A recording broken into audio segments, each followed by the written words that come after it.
Hello， 大家好，我是 Nancy， 今天会跟大家讲解一下怎么样画出这张画。那首先要感谢这位博主的照片，他在巴塞隆纳拍的。好，那现在跟大家讲解一下工具。这一本是我在澳洲美术社买的，那其实其他牌子也可以啦，只是我觉得这一本比较便宜，然后品质又还可以。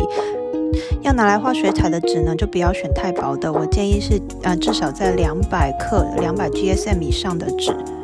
那再来是很多人会问的，我用的到底是哪一个牌子的笔？其实哪一个牌子都不太重要啦，重点是一定要防水的 waterproof。然后这一款它叫做 Unipin， 然后你看它有写 water and faded proof。好，那接下来下一个牌子呢是这个牌子好像比较有名一点。好，那你也看一下它的说明，它也是有 waterproof on paper， 这个很重要哦。然后如果没有防水的呢，它就什么都不会写，像